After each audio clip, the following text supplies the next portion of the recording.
Today's episode is brought to you by Create Engage, the digital marketing agency for the disruptive management consultancy. Digital marketing has moved forwards, but most consulting firms haven't.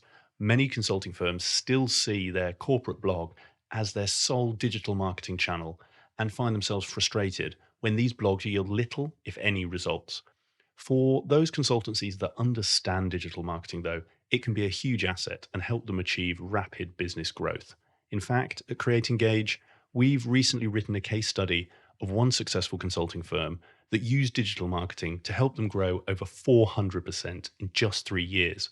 Having spent countless hours researching consulting firms and consulting leaders for this podcast, it became very clear that while some firms do digital marketing well, the vast majority of consulting firms struggle to leverage its power and don't know where to start. To help those of you who want to harness the power of digital marketing to grow your consulting business, but don't have the knowledge, capacity, or in-house capability to do so, I launched Create Engage, the first digital marketing agency for the management consulting industry.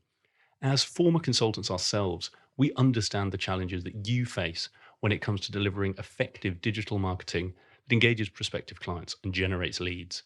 Having worked in the industry, we understand consulting buyers, what resonates with them and what doesn't. This enables us to harness the latest in digital marketing in a way that aligns with your brand and your market positioning to attract the prospective clients that you're looking to target.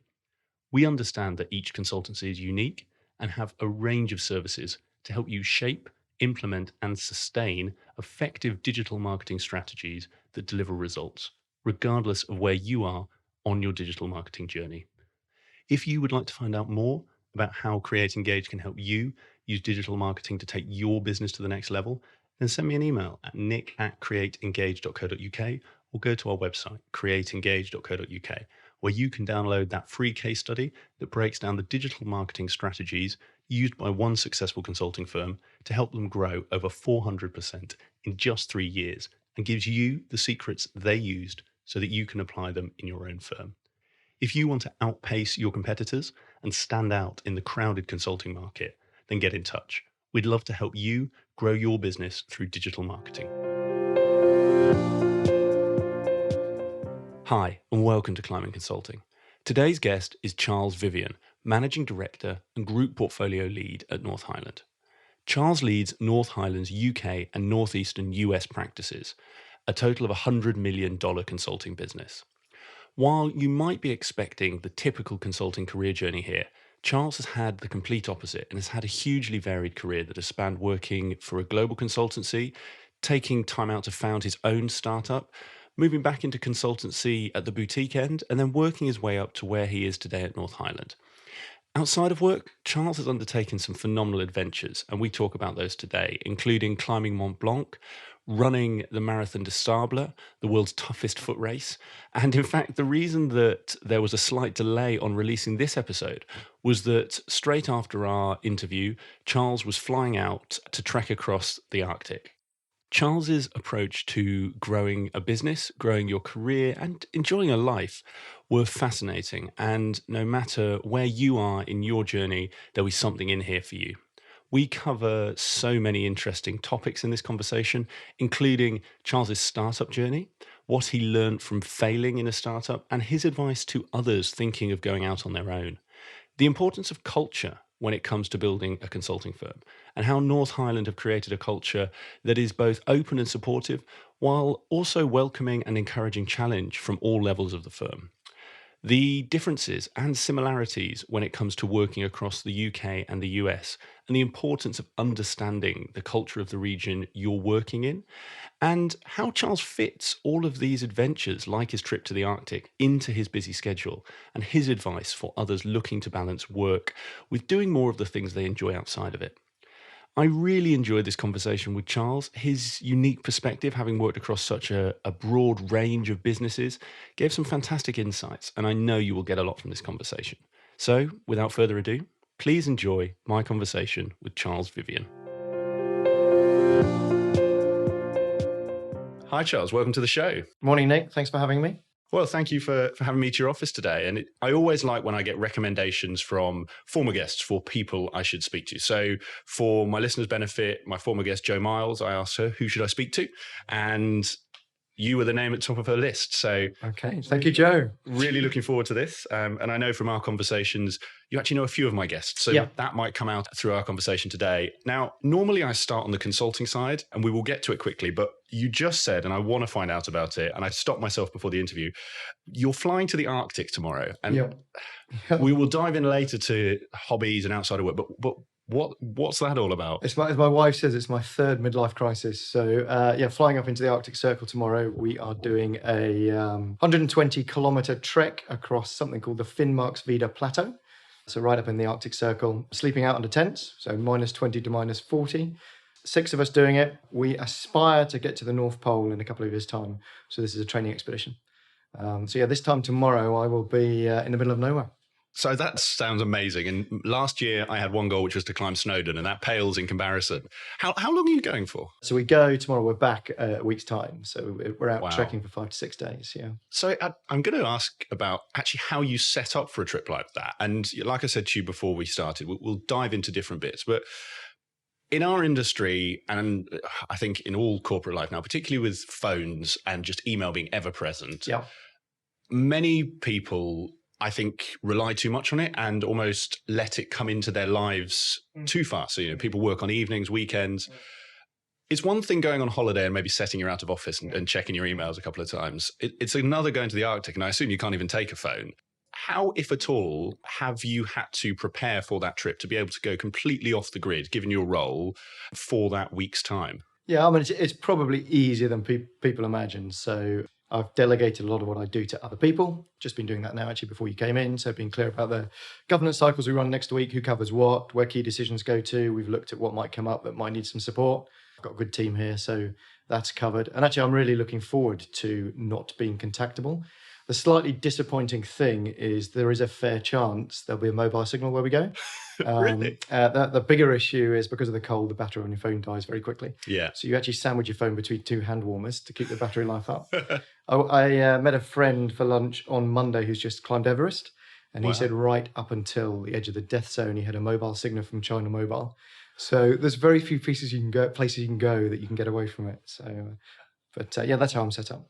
It might be exactly the same answer. And this is because I think this is a great piece of advice for people who are frankly even thinking of taking a holiday, because I've worked with many people before where they will take a holiday, but they'll still check emails periodically. And I think for some people, actually, the benefit is just being off the grid. Yeah.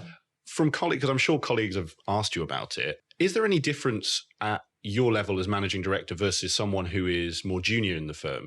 Some people might say, it's easier because you're managing director. Conversely, they might say it's harder. I don't know. What's your thoughts? Well, I think you have to learn yourself. It's a very personal choice. So actually, if I'm going on a holiday and I do have mobile connections or email connections, I will check it every day, because I don't like the bow wave you have leading up to a holiday and then coming back to a huge inbox, because I never get to it. So actually, I prefer to stay in contact and check things. And that actually keeps my stress levels, if that's the right word, in check. So I tend to do that rather than just leave it for a couple of weeks. So that works for me, and I'm good with that. I think you've got to figure out what works for you. Here at North Highland, we've got a very supportive culture. So we don't expect people to work whilst they're on leave. There's no expectation around that. And we do help people to be able to switch off and other people pick things up. So that's kind of our philosophy. And for me, I like to keep in touch. Well, I look forward to finding out how the trip goes. Thank you. Yeah, and maybe we'll do another one of these and you can tell us, and you'll be doing the North Pole like you wanted. Indeed. But I did say we might come back to hobbies, because I know you've got many if we have time towards the end. But why don't we go all the way back to the beginning? Because I know you didn't come into consulting through the typical graduate route and actually had a career as a surveyor before that, chartered surveyor. What led you to make that move? How did you move into Deloitte and consulting? Yeah, good question. So I've kind of been in and out of consulting several times. It's a bit of a roundabout type career. My parents steered me quite heavily. So I grew up on a farm. I like the outdoor life. I love nature and geography. And actually, I went and read a degree in land economy. So and my intent was to be a rural chartered surveyor, land manager, and really look after big country estates. Partway through my degree, I realised that there was more money to be made in commercial property. So I switched and started looking at that side of things. And then, yeah, graduated and did my professional exams and became a chartered surveyor. When I graduated in the 90s, the commercial property market was very depressed. So actually, whilst we got jobs and did the graduate training, the opportunities and the potential didn't seem to be there. And I didn't have the life experience to see the cycles that would come in due course. And my parents were always keen that I got a professional qualification. So there was quite a bit of nature and nurture in my decision. 97, property market was down. I had a lunch with a friend in St. James's Park. We opened up the job section of the Times newspaper, and there was a big double-page spread for Deloitte. And it said, global careers. And there was a picture of an Olympic athlete throwing a javelin. And I said, I'd love to work there. And he said, you'll never get in. They only employ people with firsts from Oxbridge. And I had a bet with him that I could get a job there. And I went along to the interviews, and I really liked the environment at Deloitte. So the level of the talent pool was very high performing, the global opportunities. I do think it was a consulting heyday. So I'd say, 96 to 2003. It was quite an immature industry, great opportunities to travel around the world. There wasn't the sophistication on the client side or the buying side. So I went through the interview process with Deloitte. There was an economic upside as well. They offered me a job, and I thought, why not? And it's a decision I don't regret. So that was kind of my first move. It was very much driven by a bit of a bet, but actually when I look more into the sector and the opportunities, that really appealed to me. And was it, to your friend's point around, they only employ Oxbridge first? Yeah. Was that the case?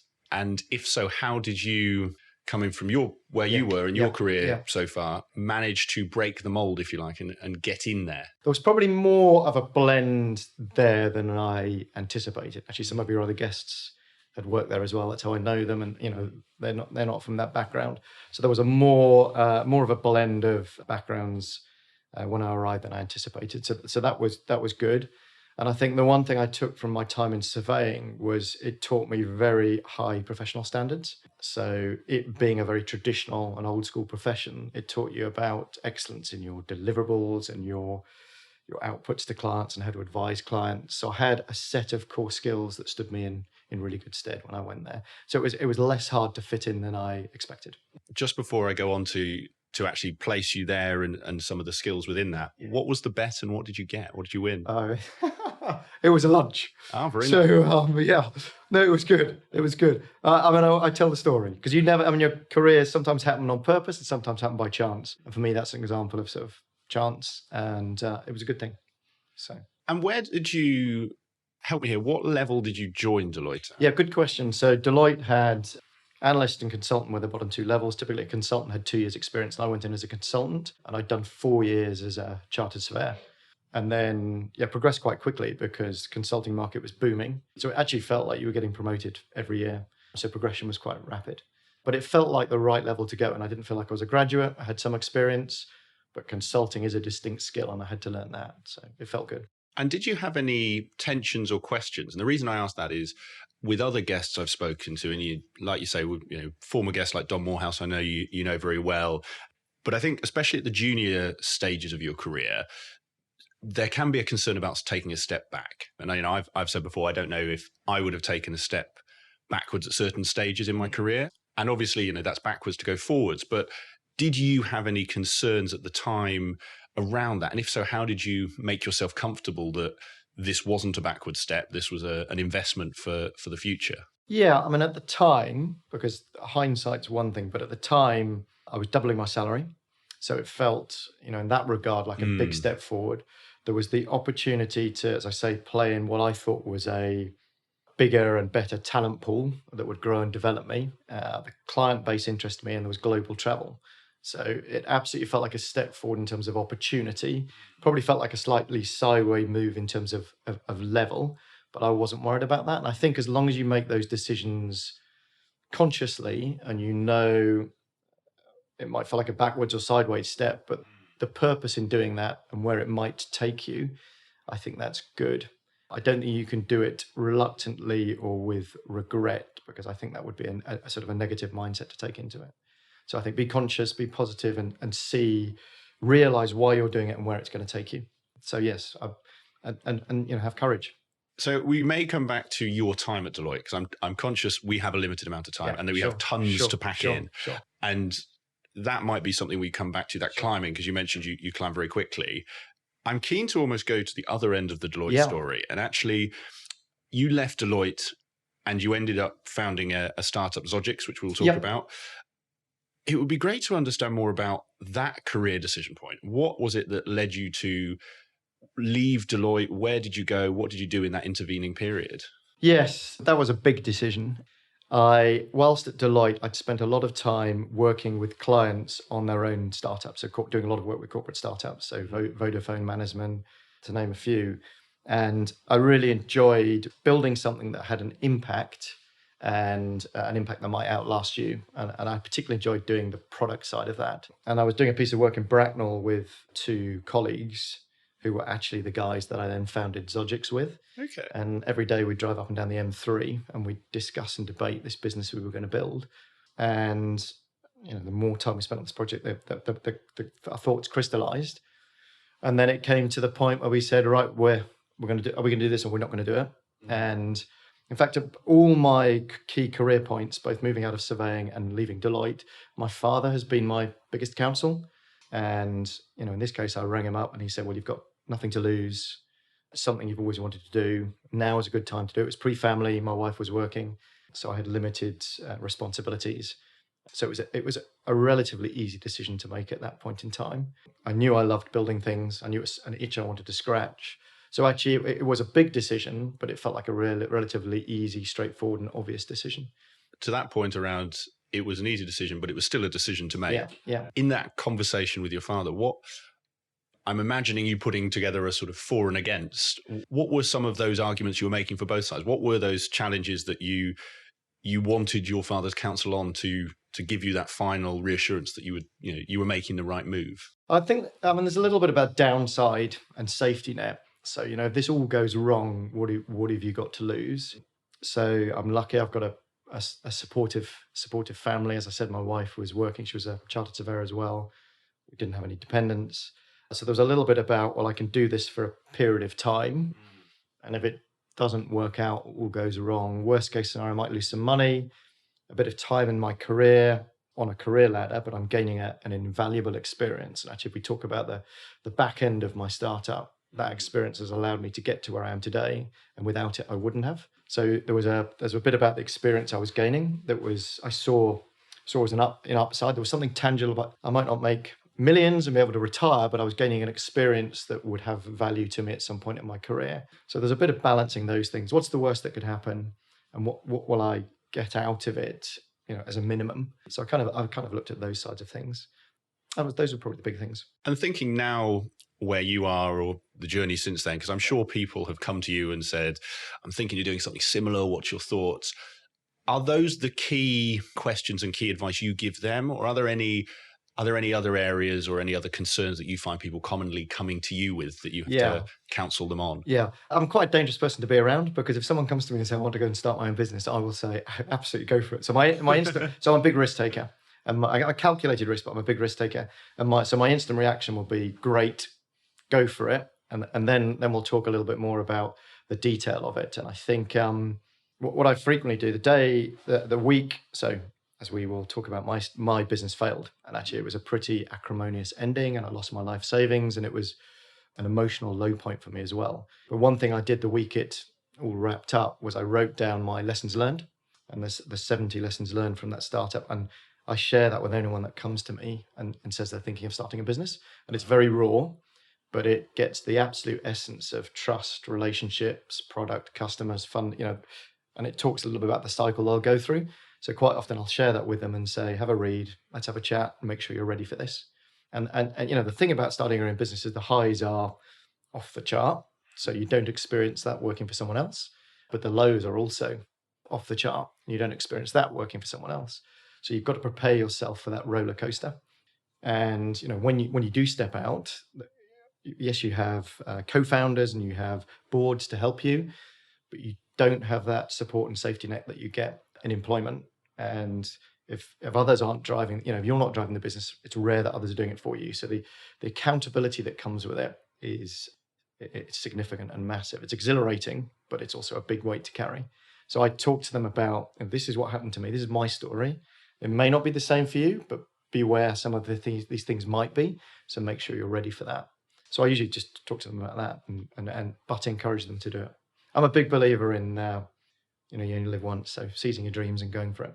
Yeah, and if it can't be shared, don't worry. But when you say something like, I have a list of 70 things that I learned, is that something that you have available to share with people? Can it be shared? We can take it off. We can take it. Bits of it can. I mean, some of it's quite personal. So we had a very, very difficult final 6 months of my business. So some of it's sort of raw and quite personal. I mean, if people want to get in touch, I'm happy to talk to them about it. There's bits of it we can share potentially, but yeah. Fantastic. Well, we can pick that up after this, and anything absolutely. we can share, great. Like you say, I'm sure people will happily get in touch with you. And I think I'll take your direction here, because you made the point, and I'm really interested in exploring it around what has you took from that startup world that's helped you in business, particularly because I think now, with where the world is and the focus on startups, I think sometimes people neglect that there's still these large businesses around, and actually that you can learn from each other. Yes.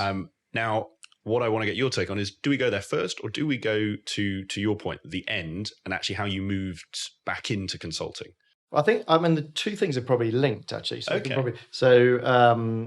What actually happened was, I can't remember the dates, but middle of 2009, my business wound up. And actually, I was at a real career crossroads, which is, what do I want to do next? And by that stage, I had 2 children. So I had dependents. Life was a bit more serious. My wife wasn't working.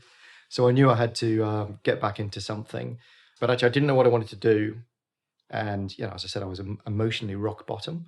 And a very good friend of mine, actually a colleague from Deloitte, introduced me to one of her friends who ran a small consulting business.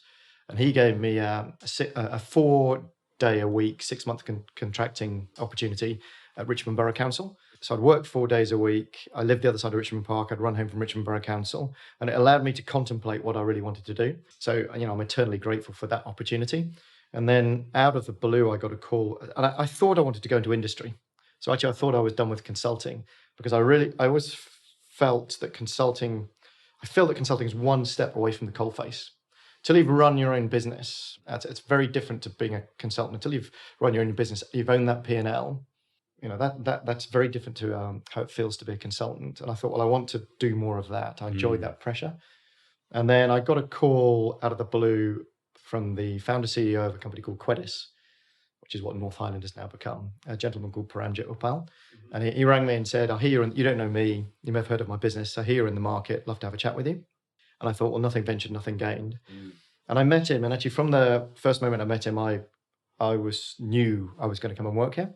And the reason for that is it was less to do with the business, but it was more to do with him. He was a guy that saw you for what you were and what you could bring, rather than what you weren't and what you didn't bring. So even though I was a broken entrepreneur, failed entrepreneur, what he saw in me was the fact that I had that entrepreneurial experience. I'd tried to build a business in Silicon Valley. I was prepared to take risks.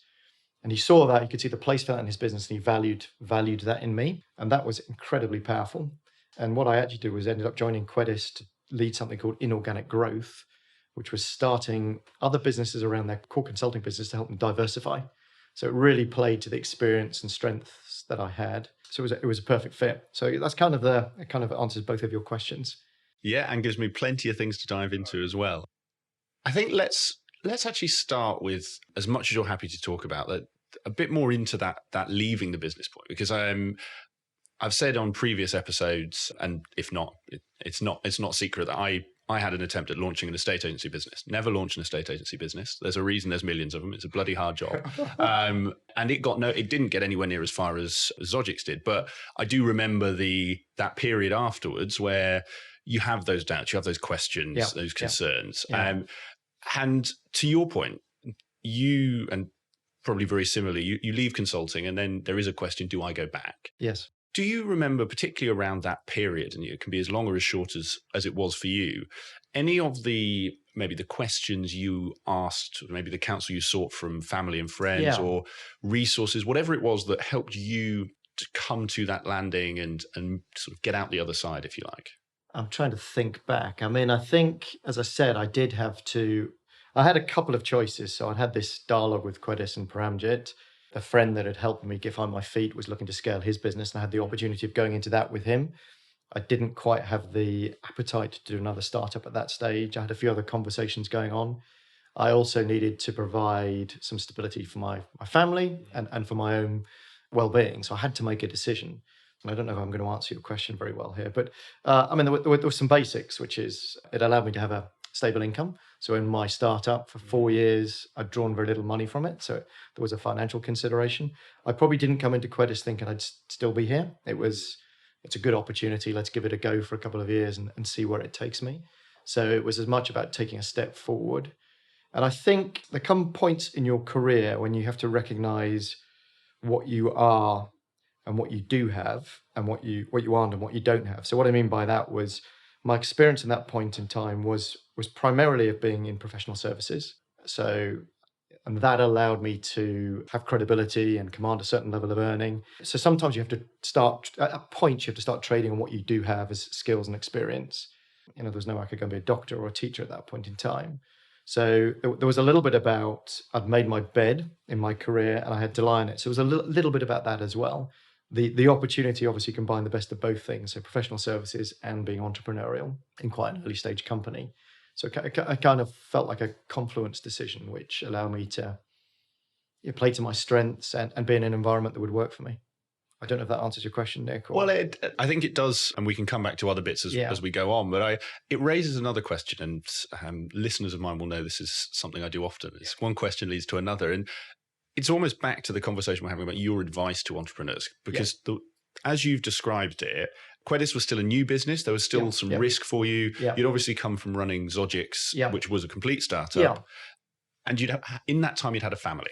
And the reason I asked this is I don't have children yet, but I do know a lot of people around my age, because I'm now at that age, where they have that tension of wanting to do something a bit more, let's say a bit more entrepreneurial. It doesn't have to be starting your own business, but just taking a bit more of a career risk, let's say, but balancing that with and I'll say perceived, it's probably, to them it's real, that pressure of I've now got a family to support.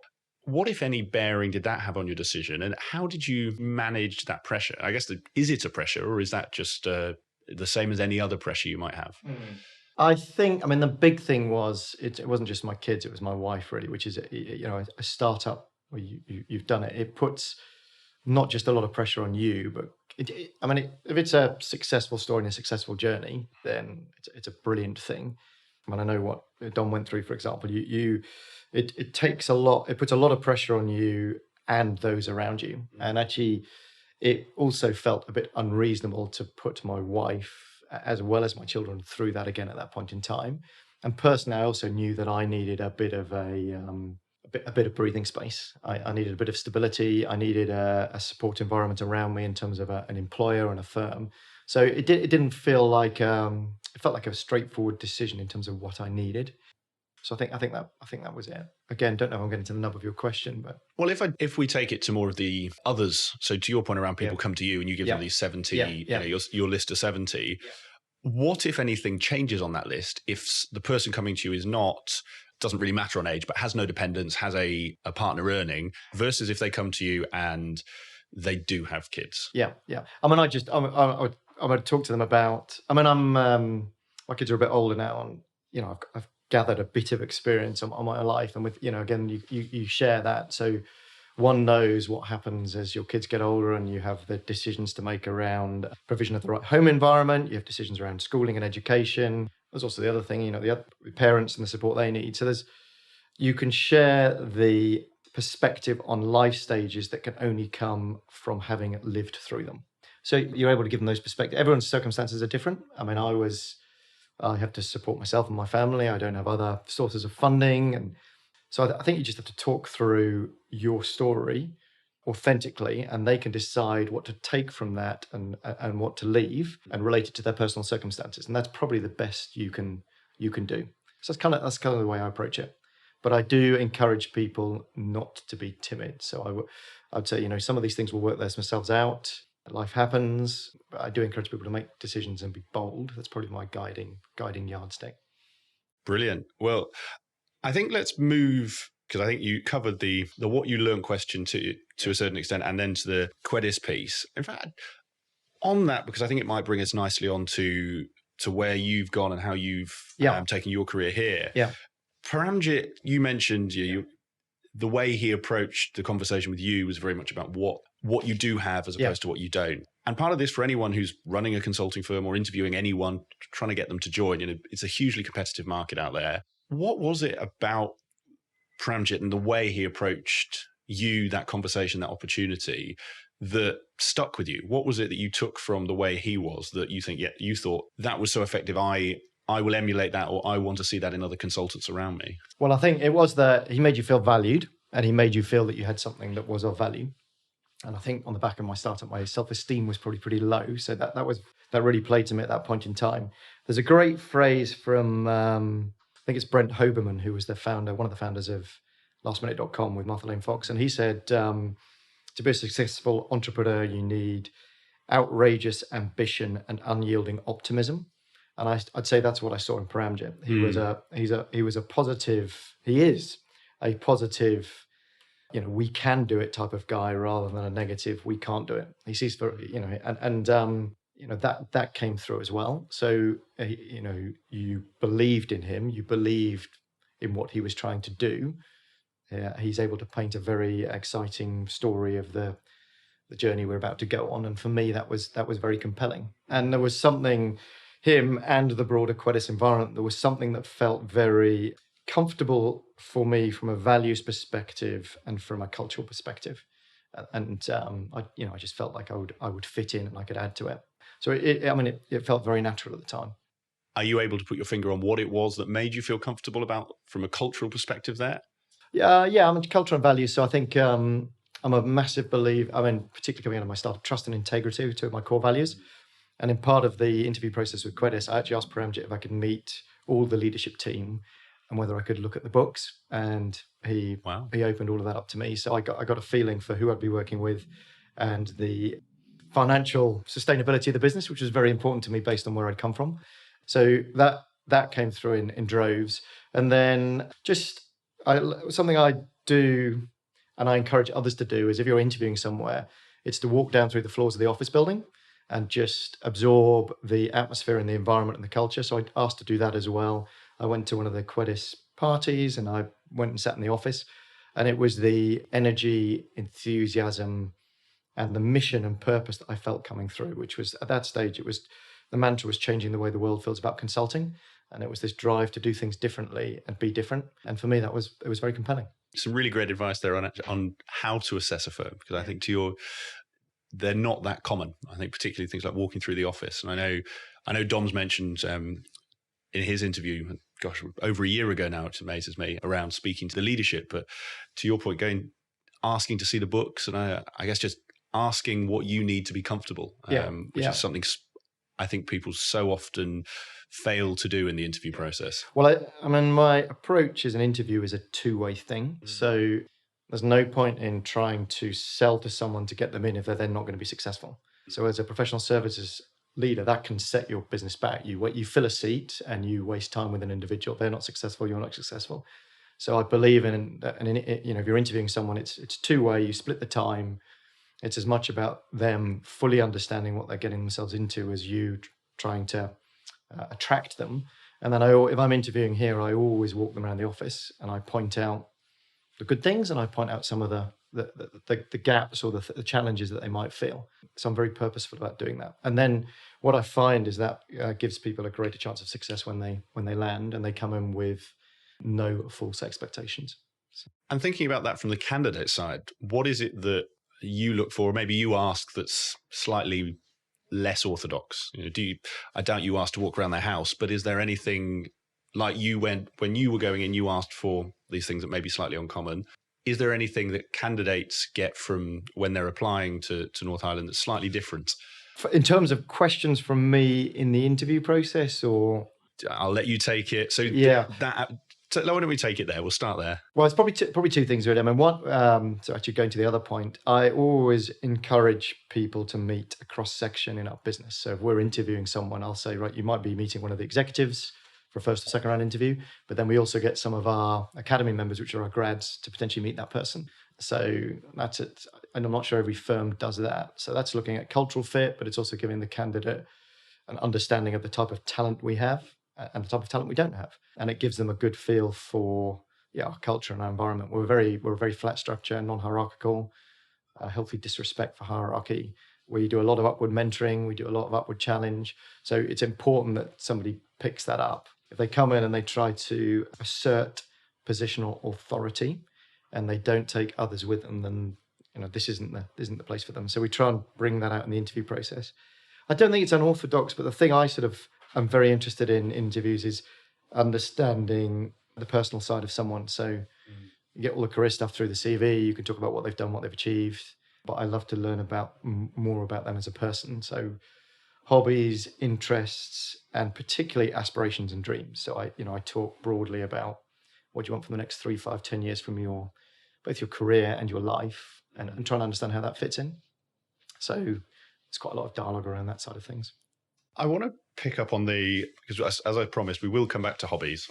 And I think be interested on some of the ones you do hear in these interviews. But the point around upwards challenge, I'd be interested to understand how you foster a culture that enables that. And what I mean is, you often hear we get upwards challenge and it's 360 feedback, and it can be quite sterile because sometimes senior leadership are nervous of getting feedback, but equally junior members of the team, if you went out to one of your academy members and said, how did I do in that meeting? Yeah. There's going to be a certain nervousness about telling the person at the top that they maybe didn't do as well as they could have. I'm not saying you didn't, but how do you foster that culture? I mean, I'm not going to take credit for it. So I inherited it. So we've always had that here. And what I've done is try to maintain it and amplify it. And it's very real. So I got an email on Monday from one of our junior analysts being quite hard on a new training course. And she was clearly nervous about sending it to me. So she had checked whether it's the right thing to do. So the first thing I went back with was an acknowledgement to thank her for having the courage and the voice to speak up and send it. And actually, I went and saw her yesterday morning and made a point of doing that in person as well. So I think it's important that you do that. We have this phrase, a bit corny, but feedback is a gift. Everyone has the right to deliver feedback. It's up to you how you receive it and then what you do with that feedback. So we do actively encourage that. And then it's important that you acknowledge it, and then it's important that you respond to it. So it's how we are, it's how I am, and we do sort of amplify it. So probably not getting to the core of your question, but it's just part of what we are as a business, and then my personal leadership philosophy. And I'll stand up in front of the whole business and I will say, send me your thoughts, send me your feedback, and then I'll be purposeful about acknowledging it and doing something with it, and I'll respond to points. So we just encourage that open dialogue. How do you or your others here coach your team to your point? Feedback's a gift. Everyone can give it. It's how you receive it. Yeah. Now, within that, there's a whole myriad of things around who's giving it, what the feedback is. How do you encourage people, because this is equally applicable to other organizations, is to create a feedback culture and foster a feedback culture, but manage it so that it doesn't, at its worst, just descend in people just giving, whatever opinion they have about someone else's work, or keeping it as a positive as opposed to moving towards maybe a negative attribute? Good question. Let me think. It's about the systems you probably set up. So when someone joins North Highland, we have a training course called Our Way, which is about our history. It's about our culture. It's about our philosophy. It's about our values. And everyone gets to go through that. And I think that, I talked about the interview process. I think that's step one. And step two is they come in and we talk about this is how it works here. And in that, we're very clear. We have core values around empowerment, integrity, accountability, culture of care. So all of those things come through. There's a big one our other big one is on client centricity, which is obviously the core of our business. So we talk about those things and what they mean. We spend 2 days explaining what those are, examples of what they mean in practice. So I think there's a little bit about setting those things. And then also we set a tone around, what is our purpose and what is our mission and the pride we have in those things. So they are collective rallying points that everyone believes in and everyone protects. So I think if you've got those anchors, you've got your value set, you see leaders leading by example and demonstrating those things, and you've got an environment which keeps things aligned, and it means it doesn't descend into this anarchy of negativity. So that's probably my view of how it works here. That may not work everywhere, but that's probably our formula. We are a very energetic and positive culture. So there's great great story. Sir Clive Woodward took the English rugby team down to train with the Royal Marines, and they talked about how they categorize people into radiators and drains. So people that put energy into a system and people that pull energy out of a system. And I think the story goes that they named 4 drains. He chopped them from the team, and then we went on to win the World Cup 6 months later. So we kind of have that approach here. So we don't tolerate the drain mindset for too long, and people can change. So I think that's kind of the system we've set up, and it seems to work. It keeps things in balance.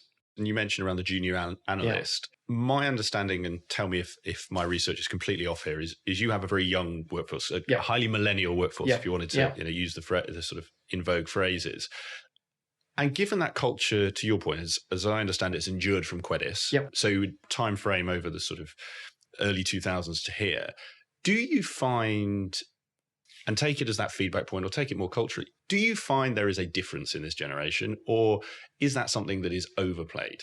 I mean, the thing I notice is the mobility of the workforce.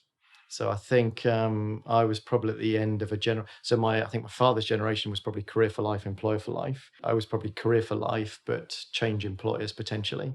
And I think this generation are lots of careers, lots of employers. And that's the thing I have to balance, really, because I'm a big believer in loyalty. And the what I noticed in this generation is the mobility in the workforce.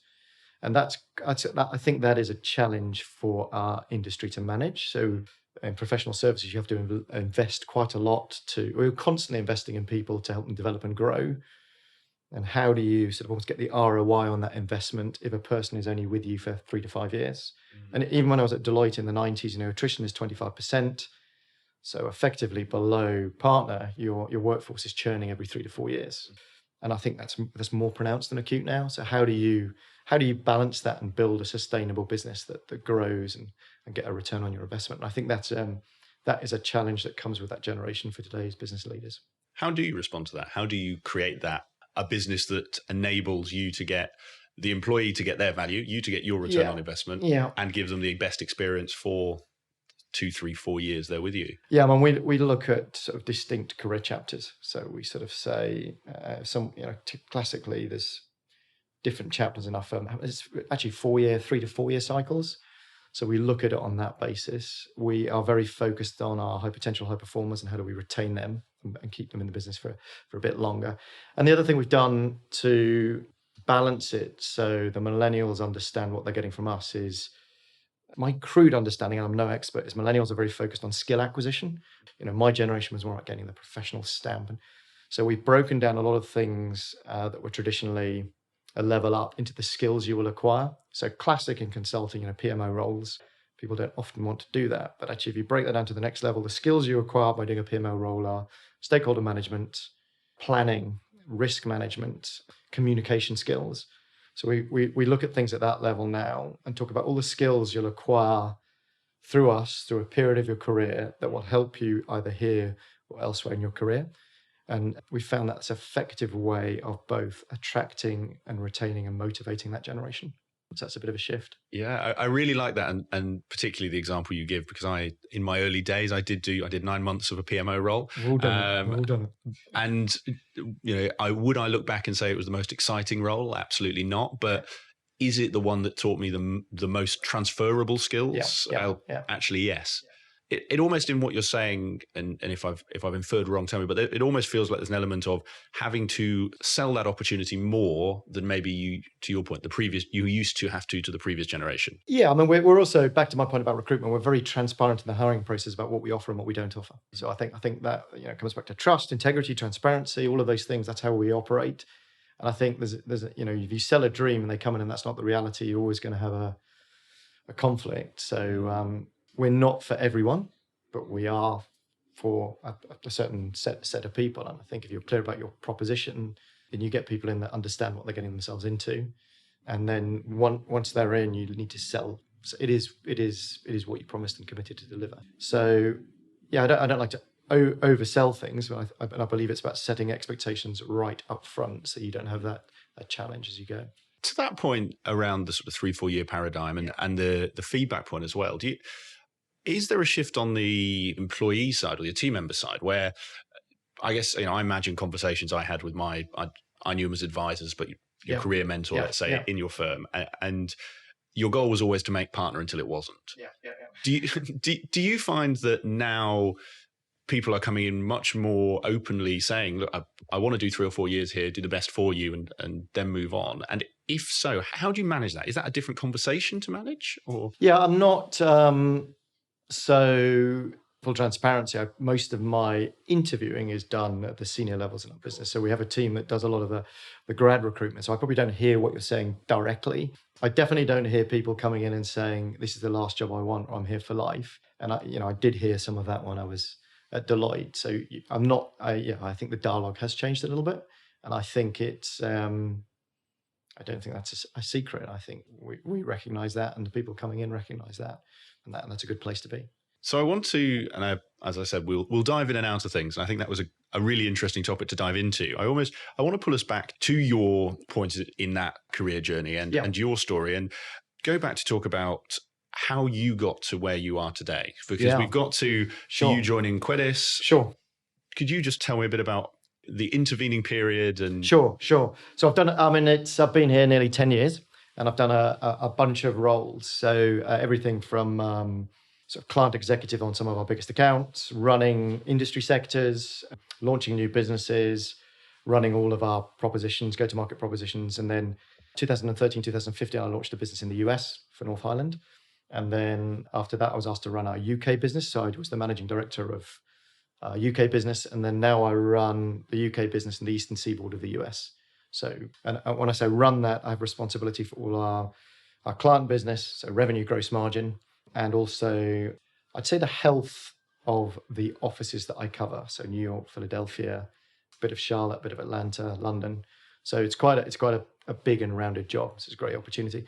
What I've found really is it may be my good fortune, or it may be true for everyone, but I was given a piece of advice, which was get your head down, do a good job and focus, and then good things will flow from that.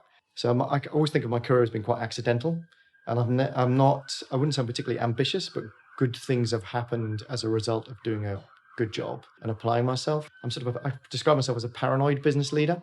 Okay. And very sort of conscientious. And as a result, I take accountability. I'm quite focused. I haven't always been successful, but the fact that I'm seen as someone that if I'm given something, I take it on and I try and make the best fist of it I can, that seems to have yielded good career opportunities for me. And I'd say North Highland, every 2 years, I kind of get a call from our CEO out of the blue, and he says, I've got something else for you.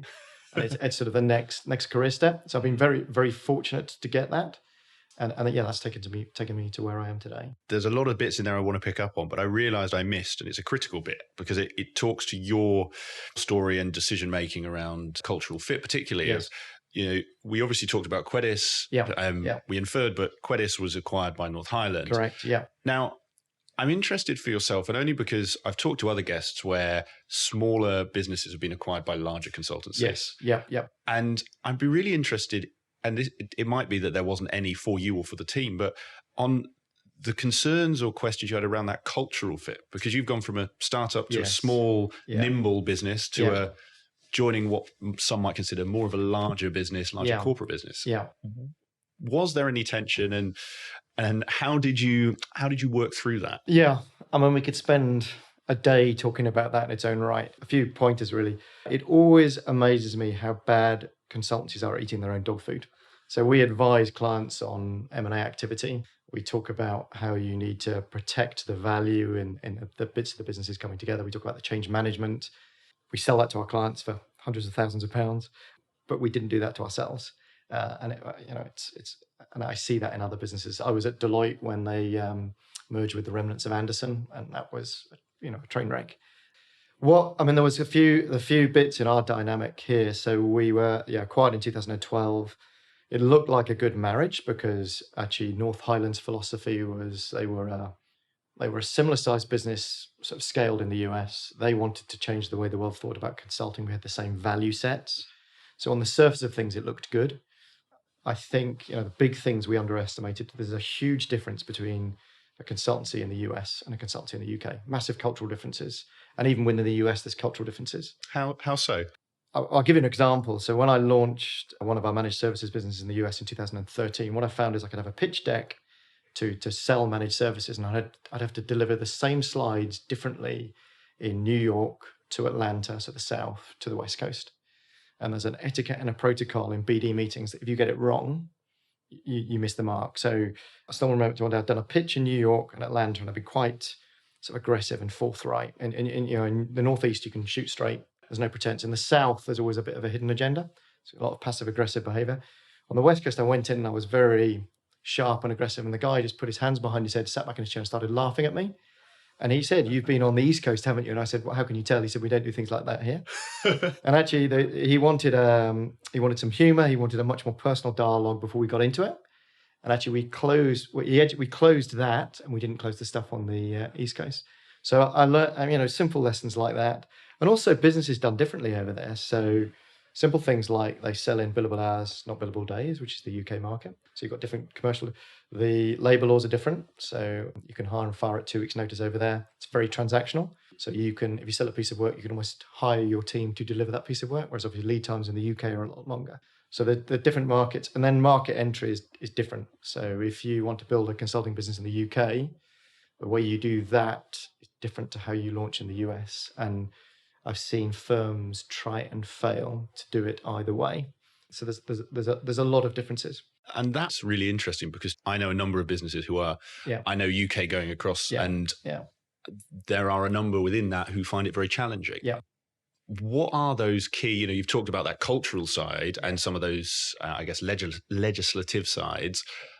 Are there any other elements that people thinking about doing this for their business really should think about or get some serious advice on before making that step across to the US? Yeah, I mean, I don't think you can underestimate the importance of having some sort of local leadership's the wrong word, but I think if you come and try and launch a business in London with pure US leadership, you'll find that difficult. And I think similarly, if you try and launch a business in the US with pure UK leadership, you'll find that difficult, but it's not as difficult as long as you understand the way they do business. And the reason for that is I feel in the UK, broad summary, in the UK, you are guilty until proven innocent. In the US, you're innocent until proven guilty. So in the US, they're prepared to give you a chance. So when in the US, you need to understand that and be a bit bolder. Brits can be a bit self-effacing. Yep. And over there, you need to be a bit bolder, think a bit bigger, a bit more positive, and actually you can do it. I think if you land that way in the UK, it doesn't work. So for me, having a blend of the local understanding and potentially a bit of the local culture in your team, so hybrid leadership teams, I think is really, really important. So that's an example. Interested actually on the management side. Yeah. From an internal perspective. Yeah. How was that? And what, if any, were the culture shocks you found leading I assume a largely US team as opposed to a largely UK team? Well, it may be as much to do with our culture. So actually, we were talking about the merger with the acquisition by North Highland. So as I said, superficially we were the same, but actually when you dug into the businesses, there were some fundamental differences. So in the US, North Highland was primarily a high-end staff augmentation business filled with a lot of people that had finished their consulting careers, wanted to get off the road. Average age was late 40s. In the UK, where a lot of people starting their careers, average age was late 20s. So there were some very big differences in the workforce. And what I found here is you have to be on your toes. As I've said, there's a lot of upwards challenge, which I enjoy and invite. Where in the US, you can be more directive and people expect you to be more directive. Yeah. So there's a directive style in the US that I can't adopt in the UK. Now that might be as much to do with the culture in our firm and the workforce in our firm as it is to do with the UK US cultures more broadly. But it's very distinct to me. I can understand how you could switch between them, but you obviously run a business that spans both sides of the pond, if you like. Yeah. How do you manage your messaging or the organization's messaging when you do need to change something, deliver a message to the organization? Because to your point, in the States, maybe you can say, we're doing this, guys. Over here, we've got a different culture. And yes, it's a very astute question, Nick. So yeah, it is a challenge. And back to my point about eating our own dog food and how you do change management with a client. So here there needs to be much more explanation of the why. There needs to be much more groundwork. There needs to be much more about what will that mean for me. And you need, it is the guilty until proven innocent. So you need to establish the case for change much more strongly and clearly in the UK than perhaps you need to do in the US, where they're happy to take direction and there's more, okay, follow me, these are our orders, let's go take that hill. So there'll be inertia in the UK until you've established that case for change. Once you've got it, and if it's compelling, then the reaction is much more substantive. In the US, I can find it a bit more superficial, but more instantaneous. And for anyone thinking, I'm thinking sort of, well, anyone who wants to do that transition or maybe even spend some time over there, you've talked about some of those elements that are distinct. So sort of the directness and just that sales culture. Yeah. For anyone in the sort of junior grades who's thinking, I'll go and do 6-12 months out in the States or vice versa. Yeah. Are there any things that are unique to that working in a consulting environment, either way, that you need to think about? Or is it the things you've sort of mentioned already? Yeah, I mean, sometimes it amazes me at how similar, a day-to-day consulting job is UK and US. So actually, when I was at Deloitte, I consulted for 6 months in Silicon Valley. So I was out there. So I did a bit of it then. And I've done a lot of it recently over the last 5-6 years. And it always amazes me that an organizational transformation project here is pretty much the same as one over there. So I don't think there are huge differences. I mean, again, there are cultural variances that probably mean how you engage with your client and achieve, if you're trying to drive change or transformation, how you achieve that. So you probably need to appreciate those things. But the nuts and bolts of consulting are pretty similar.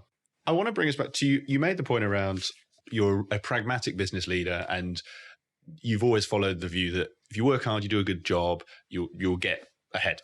I also get on. Get on. Sorry, get on. Yeah. On is different from ahead. Yeah. Yes. Okay. Yeah. What is on? Just your career will evolve and move forward. Ahead implies maybe a step up beyond others. And I did. It's more opportunities will come to you if you do those things. Perfect.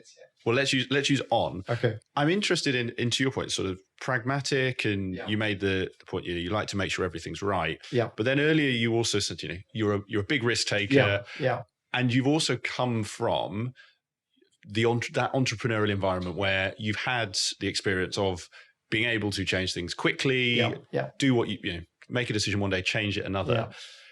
How did, and this I know we touched on earlier, but how did you either have to temper or decide on which of those entrepreneurial characteristics, if you like, to use during that journey? What was it that from your startup days helped you do a good job from a risk taker perspective, but what else was it that maybe you had to temper to be more pragmatic as a business leader?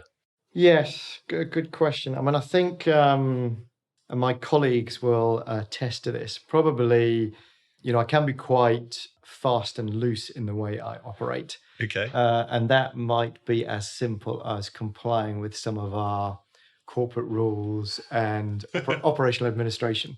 I'm good at getting my timesheet in, but there's other bits where I can be more relaxed about some of those pieces. And actually that probably comes a little bit from me, but a little bit from my startup world where actually you can't afford to let those things get in the way. So there's a bit of that, really. It's a bit of compliance and alignment. I wouldn't say I'm a rule breaker, but I'm not always the fastest to comply and align. So there's an element of that, which in a corporate environment, you do need to do that. And it's very difficult to hammer people for not submitting their timesheets if, as a leader, for example, you've not done that. So I recognize the importance of leading by example. So I think that might be one example. I mean, I think the things that I do bring from the startup world that are very powerful in the corporate environment, it is back to the believing that you can do things. When I left Deloitte, there was one of the partners, he said to me, if you believe and you focus, you will succeed. And I think that is so true. And I do believe in the outrageous ambition, unyielding optimism. If you bring those things together. So we have back to the millennial piece, one of the things I encourage is if someone does a piece of work and they think that piece of work is a repeatable offering and could turn into a business offering, I'll say, right, let's go build a business around it within our business. And we've got numerous examples of that. So I'm a big, and that comes from my entrepreneurial background. I'm a big believer in trying to see something that has value and scalability and someone that wants to do it, put those two things together and giving them the latitude and opportunity to do that. So that's a big thing that I do bring from that sort of entrepreneurial environment. So there you go, a couple of examples. So I'm not. I won't use your words. I have a very dim view of a lot of policy and things you have to do. I don't want to say we do but Has that ever caused a tension, and how have you managed it? Because I'm sure there are others in the organization who think differently. Yes. So attention because I don't believe in what we're doing, or I'm not complying, or others aren't complying, or You take your favorite. There's three great ones there. So I will. yeah. I mean, I think you look, nothing's perfect in any business, but as long as the pros outweigh the cons, and it's your choice to operate and be where you are. But there are certain things that come with that as a necessity of that business being effective. And I think you have to accept those, even if you think, I don't like doing this, or I don't want to do this, or I don't see the need to do that. So there are rules to any game. And I do believe in, as I say, leading by example. So I think if we've got a problem with, classic thing, we've got to use Salesforce. Not all our opportunities are always in there. It gives you a false view of your soft backlog, your opportunity, and that can lead to decisions around hiring. So it's really important that that's up to date, and the executives have to lead by example on that. And we have a weekly drumbeat around those types of things. So it's critical. It's business critical. People follow leaders. So you have to keep driving that message. And then there are some other things which I'm happy to let go because I think they're less important in the scheme of things. And then I will take accountability for the slackness around it, and I'll carry the can if that's the message I've delivered to the business.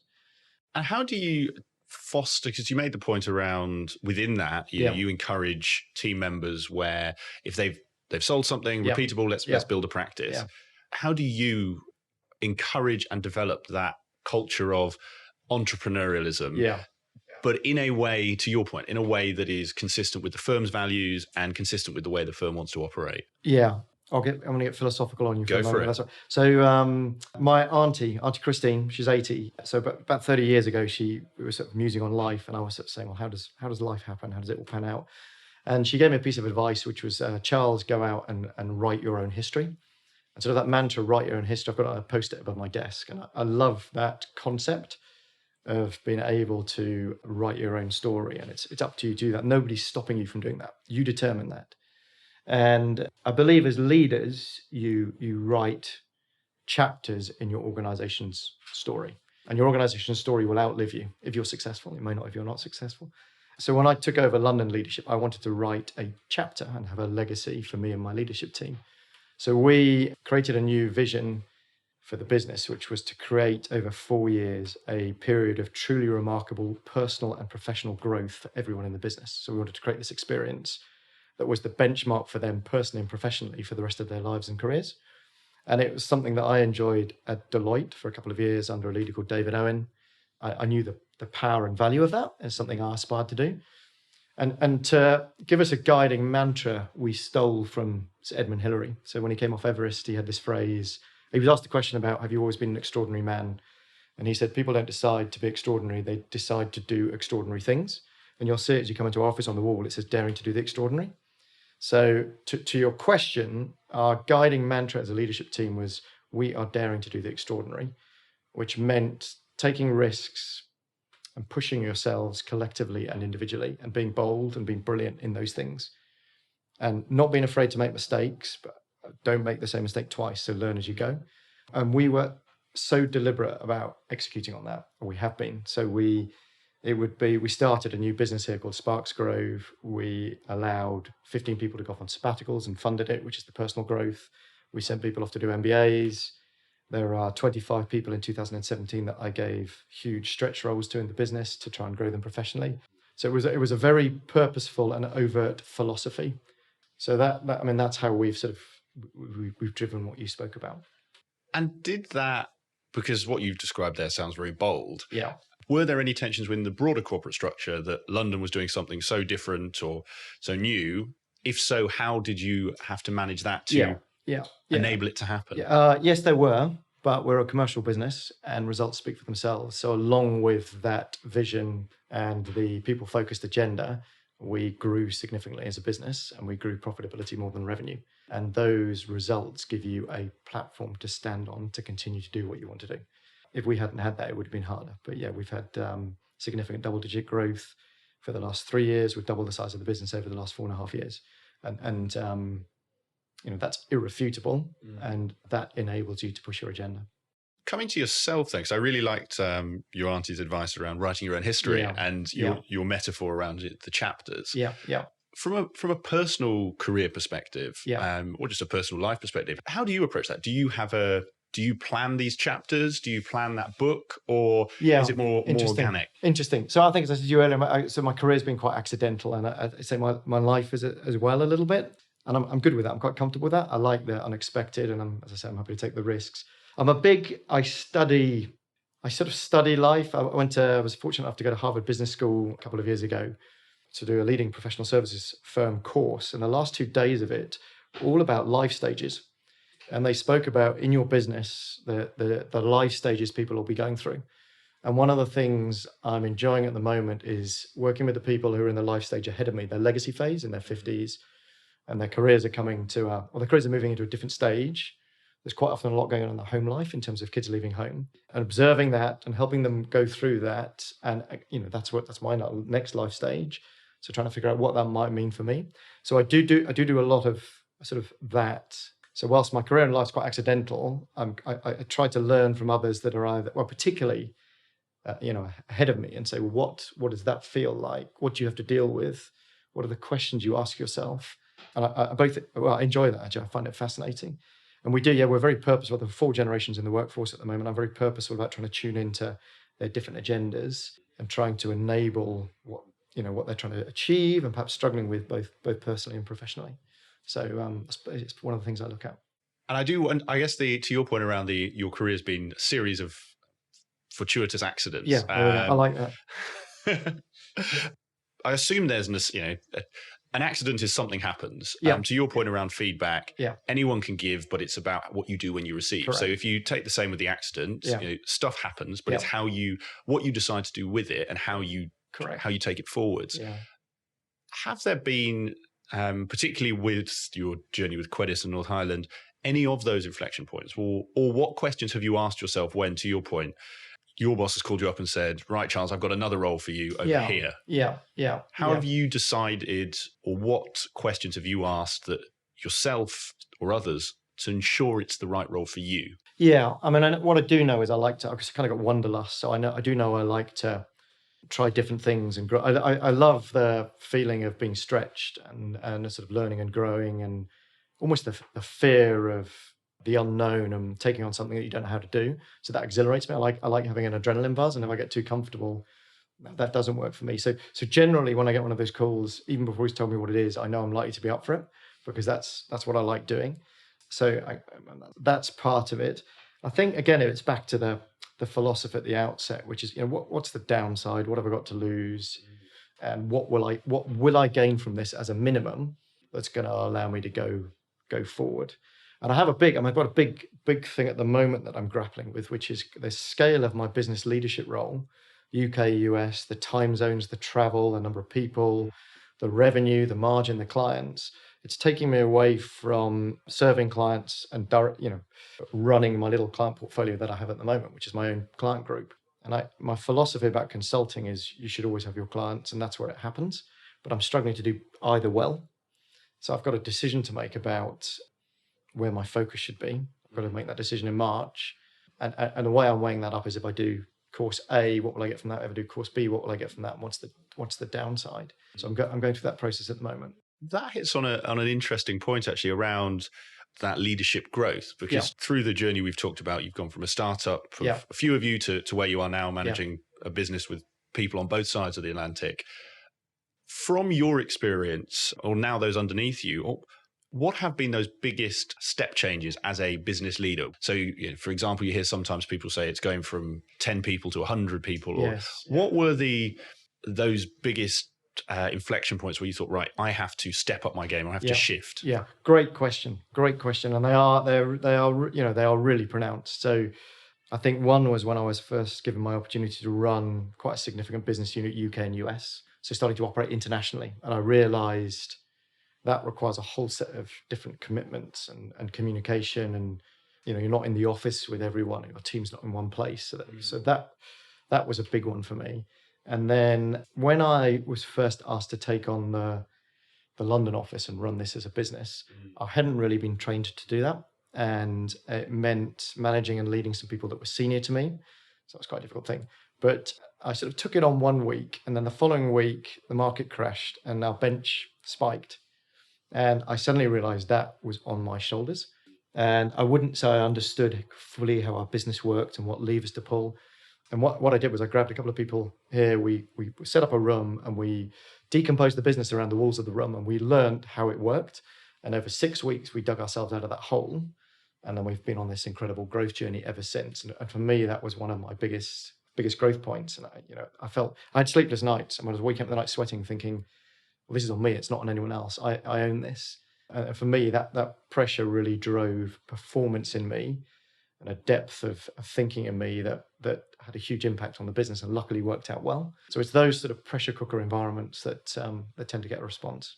So that 6 week period, to the way you described it, of that led to the growth you've had now.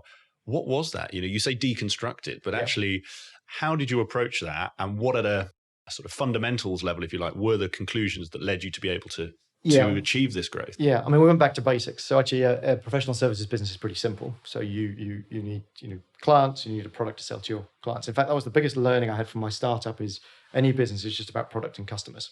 If you focus on those two things, and you have a product that customers want to buy, and you can produce that for less than they buy it for, you've got the basics of a business.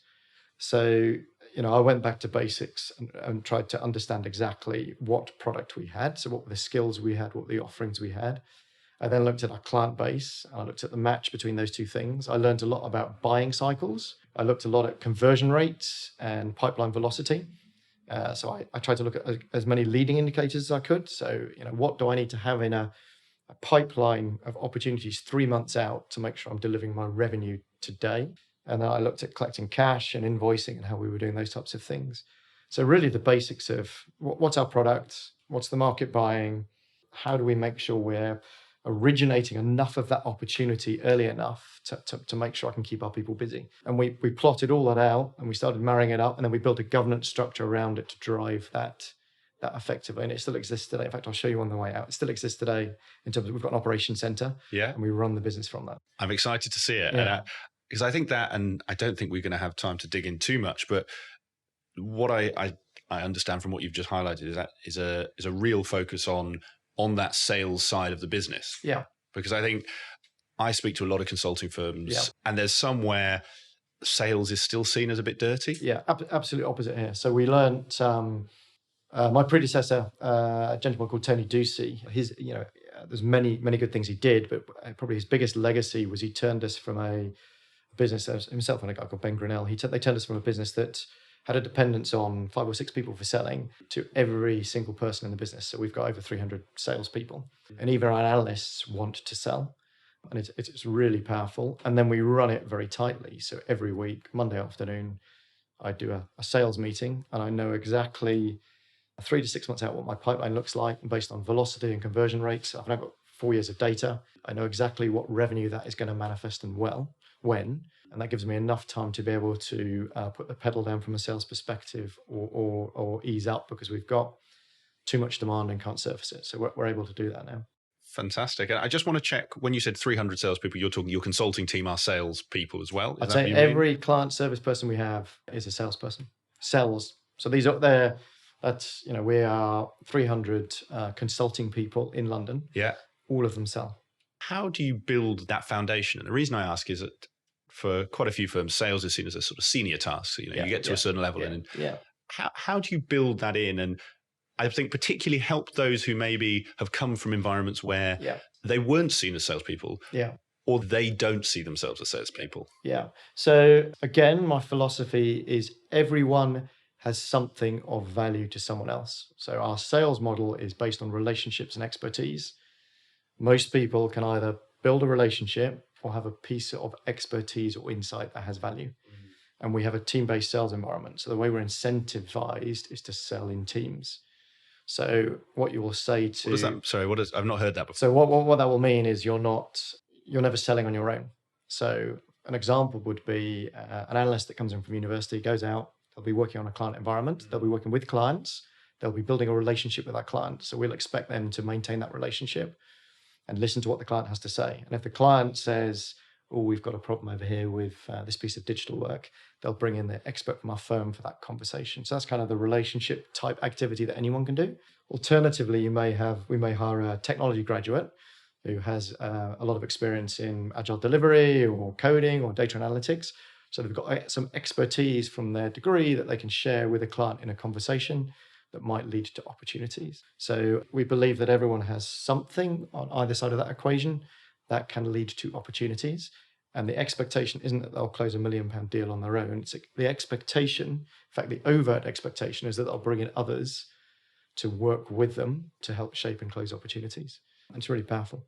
And how do you, so I think that definitely answers the how you encourage people and train them in it. How do you, and it might be this is something you filter out at interview, but how do you help people understand that's how you do it when they've come from a world where they don't see themselves as a salesperson? Yeah, we don't seem to have much of that. My experience is most people in our business want to sell or want to know how to sell. They enjoy doing it. So I don't bump up against that challenge. And maybe I'm fortunate. Maybe you are. And again, I think it's the culture you set. It's how you enable people to do it and demystify it. We have some very good sales training that can break it down to something that's quite process driven and quite methodological. It's not methodological. It's not a secret and mysterious thing. So there's tools we arm people with, and we support people to learn how to do it. And it's a brilliant thing when you see a junior person either bring in an opportunity or even close a piece of work. They're so proud, their face lights up, and it's great for us and great for them. Brilliant. And so I said right back at the start we might come back to it, and I do want to touch on it, which is your hobbies. And the reason for this is, firstly, you've done some amazing things, but also how busy your role is, how much you've got on, and almost to our conversation way back at the start about the Arctic. Sorry. I think in our industry, people know it's long hours, it's hard, it can be hard projects, and sometimes find it hard to make time for hobbies. Now you've done, and I assume the Arctic is no different, you've done a number of things that require quite a bit of training. It's not like my walk into Snowdon where I needed a trip to the Cotswold shop and then I could walk up the mountain. You presumably have had to put a ton of training in for this. How do you balance these personal endeavors with the career you have here and the demands you have at North Highland to enable you to do both? Yeah, it's a good question. I probably don't have the answer for you. And I was doing a workshop with a senior client leadership team on Tuesday afternoon. I got asked the same question, and I realized, again, it's possibly back to the accidental thing. My life kind of happens and it fits together. I think, if I was to look at a few things, I have a supportive family. It's very important to me, but my wife understands that I have a demanding job and that, I could choose a less demanding job, but there's benefits of doing a demanding job. She also recognizes the importance of some adventure in my life. I had a female executive here came and approached me last year and she wanted to take a sabbatical. And I said, sure, what do you want to do and why? And her phrase was she wanted to do more of the things that made her her. She said, I want to do more of the things that make me me. It really struck with me that as it's beyond consulting, but as human beings, you need to learn about who you are and what is the essence of you, and then you need to feed that. Wait, we don't need to. I think you should feed that because that makes you a better person for you and a better person for those around you. And I believe in our business, if I do that and I enable people to do that, we'll get a better person in the organization. So the firm is quite flexible. My family is quite flexible, but I also think it's really important that you only get one life. I think it's really important that you feed the essence of who you are. And I think that does change as you go through life because it makes you better as a strong. It makes you potentially a better person. If you don't do those things, you become miserable. Yeah. You diminish. It makes you a bigger person, and that's good for everyone, including yourself. So a bit about that. The firm supports me. My wife supports me. My kids are pretty good. They are complaining about the fact I'm away next week. It's about finding balance. So I was in New York and Philadelphia last week. I took my kids with me. It's half term. They've always been saying they want to come with me. So I did half business, half pleasure. I think those things are important.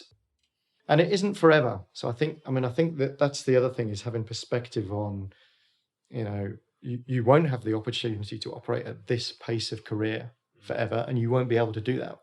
So you have to see it as a chapter and say, actually, in this chapter, I'm going to be right on my straps, both personally and professionally, but I want to be, and I can cope with that. and it won't be forever, and make the most of it. So again, probably not as specific as you'd like, but that's kind of how I operate. No, and I really like the why and the how you approach that. I think I'm going to ask it, and it might be to what you're saying about the accidental element. You make it fit. But particularly around, let's take one of your previous challenges. So you ran the Marathon De Sables. I'm going to butcher the pronunciation, but Marathon De Sables, one of the world's toughest foot races. Yeah. And I know from, I have family members who have done the marathon, the London Marathon, and just there is a huge amount of training, let's say. So I'm going to ask how you built that in from a really practical perspective. And the reason is, like I say, I've met people who, I'll always remember one colleague a long, long time ago who loved playing rugby, but gave it up because of consulting. Yeah. And to your point, I'm a big believer, like you say, that you need to find what sets you alight. Yeah. How did you, because I think it'd be a useful example for others, how did you make that time for, getting the miles in, which just, there's no way you can not, it takes hours. Yeah. While delivering the role you had. Yeah, I mean, it is. I mean, people will listen to this and they'll laugh at me, but I do think it's about your sort of, how your life pieces together. So I used to play a load of rugby, played for the Oxford All Blacks, split my head open, ended up, I was at Deloitte, had to go and do a pitch to a client with stitches in my head and half my head shaved. And that was the end of my rugby career. And I sort of realised at that point in time that the two things didn't fit together very well.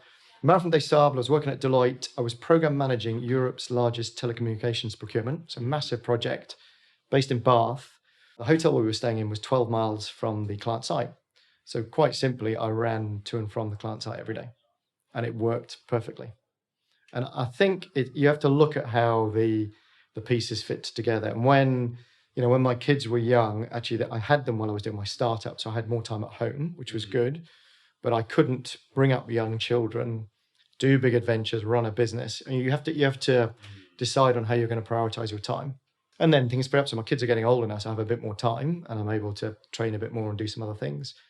So I think you've got to recognize and balance what your priorities are, where you are. And it does change and flex, and you have to fit the jigsaw together. I'm not again, what type of person you are. I can't sit on the sofa and watch TV. I watch loads of sport, but I tend to do that when I'm sitting on a rowing machine or something, but I can't, in my evenings, I can't sit still. So I think you have to, I make the most of my time. I don't think it'll be a long one, but I'm running 12 miles to and from work, and I live in Bath now. So I also know that not only is it 12 miles, but you can't but help go down one side and come back the other. It doesn't matter where you are. So you've got 12 miles uphill. Yeah. When you woke up at, let's call it 4 or 5 in the morning to do that, and it was pouring with rain outside, what was that self-talk? What was it that kept you going for however long it was to run up those hills in Bath? Yeah, so actually I have a huge fear of failure. So that drives a lot of who I am and what I do. And whether that is an adventure I'm planning, whether it's a responsibility and accountability in business, that is inside me and it's very pronounced. So, I'd wake up on a cold, wet morning and I'd think I've only got 4 weeks until I'm doing this thing, and that would compel me to do it. And it's that simple. A different story for another day, but I did run into a tree one night, running back from the client site, ended up in A&E with a split cornea, but I'll tell you that another time. Wow. So, you've had quite a few head injuries by the sounds of it. I would love to keep going there, but I'm very conscious of your time and our time together is coming towards an end. So I've just got 2 last questions for you. And these are ones that I ask all my guests because I like both the similarities and the difference. So the first one is about books. So I'm an avid reader of business books, self-improvement books, as I know a number of my listeners are. It's worth saying that's me. It might not be you. Yeah. But I'm really interested in, we've talked about all the various chapters, and do take this question as broadly as you want, is what are the books or book that you find yourself gifting or recommending most to people? Yeah, I mean, that's pretty simple. So it's not very exciting, but the first 90 days. So effectively, it talks about what you should do when you're starting a new role or a new job. And I think that is, first impressions are key. So that it's a very good book because actually you can read it as a book, but it's also a bit of a self-help guide. There's tick boxes at the end of the chapters. So I quite often share that with clients who are moving jobs or roles or people from here. So it's perhaps not as exciting as you'd expect, but that's the one I do proactively do. And is that for anyone, regardless of whether they're just starting a job or, let's say just starting as a graduate or just starting as a senior Yeah, I mean, manager? there are bits in it for everyone. And I think it's really useful about understanding how to get off on the right foot. Yes. So that's the. I will broaden this just because I'm curious. If there's not, we can park it. But we've obviously touched on some of the more philosophical elements, Yeah. And your sort of life view. Yeah. Are there any books or resources that you find yourself recommending on that side? So maybe away from the sort of direct, tangible career implications. I'll answer that probably not in a direct way. So there's two things I use a lot. One is Get Abstract. So it's a way of cheating to read books. So it boils business books down into 5 pages, so you can read a business book in 10 minutes. Okay, that's an app or something. Yeah, It's a service. So I use that a lot. Most recently, I've read something called the Inspiration Code, which is about how anyone can inspire someone else and the productivity benefits that come with that, and they're significant. So that's really powerful. And then I'm a big reader of Harvard Business Review. And in there you get a blend of hardcore business articles and more philosophical leadership type articles. So I look at that. So those are probably the two things I read. I mean, there isn't, on a sort of a broader life philosophy scale, there isn't any book so much. What I do have is I collect people's wisdom. So I'm actually a bit of a fraud. Most of what I've done has been done by someone else, but I collect people's wisdom, and I have a list at home of sort of phrases or bits of wisdom that I've heard that have resonated with me.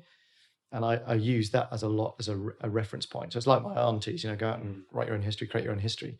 That's more what I use as my guide and what I share with people. So I don't usually jump in at this question, but that's got me really curious. So just talk me through that. You gather, if you hear something like your auntie's advice, do you have a book at home? Where do you collect this? I have lots of pieces of paper with bits of blue tack by my desk and on the side of my filing cabinet with all this written on. And it probably goes back 15, 20 years. And I've written down some things that my father told me. So it's a collection of things. And yeah, I use that to help myself and help others and remind me of what it helps me ground myself and then complete the way I operate. If I feel a bit out of sorts, I'll read it and I think, actually, no, those 2 bits I need to do more of because it helped me do this. So it's quite powerful. And we won't go through all of them, but you obviously mentioned your aunties. What are if there was a top 2 or 3, are there any other big ones that you find yourself going back to? Well, I've quoted a couple of them. So the Deloitte partner said, if you believe and if you focus, you will succeed. And actually, I found that to be totally true. And then my auntie's philosophy is a big one. I talked about the piece about Sir Clive Woodham, and it's things like that I've collected as I've gone through. Edmund Hillary one came from there.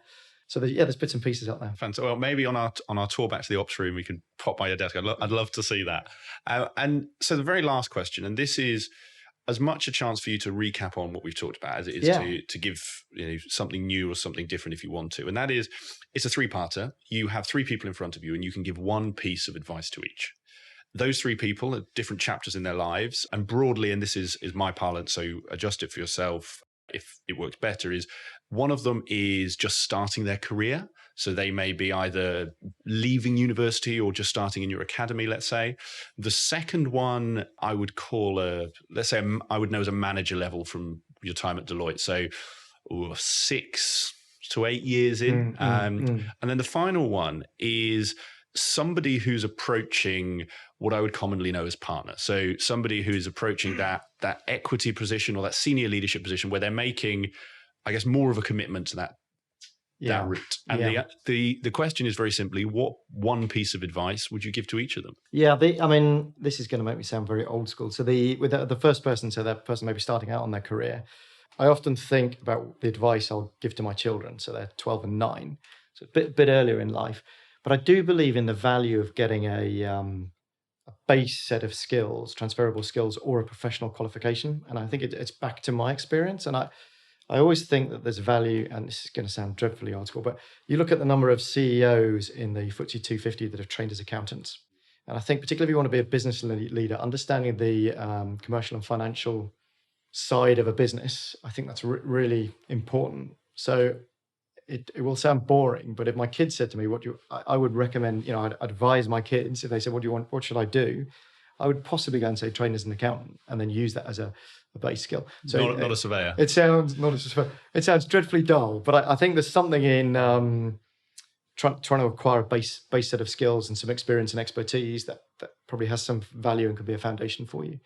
I think, and you use the word for the person in the middle, I think that is a big career crossroads, and it is about commitment. You use that for the third category person, but I think you have to decide, am I committed to this and go forward, or am I not? Because it can quite often be a bit of a gap to cross and a bit of a desert. And I think there's a piece around that. And also giving them line of sight to how it might unfold and where it might lead to. So you can get some people to talk about because quite often at that point in time, you can't see light at the end of the tunnel. So helping people understand that. So I think there's a piece around that. And then the person who is clearly committed, who's nearly in equity. I mean, what advice would I give them? I probably don't have an answer to that question. It's a difficult one. I mean, I think you again, we're a commercial business. So I think the importance of building your own sustainable book of business, building some followership, building some people beneath you that can help you be successful and you're helping them be successful. I think at that level, you're more dependent on others for your success than you are yourself. So I think the importance of teaming is really important. So potentially something around that. Brilliant. Well, I think that is a really nice place for us to finish, Charles. So thank you so much for today. Some really interesting topics we covered and some great chapters of your life. I love that's the metaphor I'm going to take away. For anyone who wants to find out more about yourself, wants to find out more about North Highland, where would you point them to? Where can they get in touch? I don't know you can get my email address. They can ping me on LinkedIn. They can look at our website. I'm pretty relaxed and open. So yeah. I don't know if you want to give email addresses. Yes, well, I will. You said something out afterwards, but yeah. So what I'll do is I'll put all of that in the show notes. Fine. So if you're happy to get direct emails, I'll put those in the show notes. Yeah, and I can fire it at the correct people, or they can have a chat with me. Fantastic. Well, Charles, thank you very much. This has been great. Thanks, Nick. And all that's left to say is all the best for the rest of your weekend, and good luck. Good luck for your trip. Thank you very much. Cheerio. I hope you enjoyed today's episode of the Climb in Consulting podcast. If you did, I would be very grateful if you could leave a review on iTunes, Stitcher, or your podcast platform of choice, whichever one you may be using. And please also share this with anyone that you think could benefit from hearing today's interview. If you want to get in touch or give me any feedback about the podcast, please feel free to drop me an email. It's nick@climbinconsulting.com, and I look forward to hearing from you.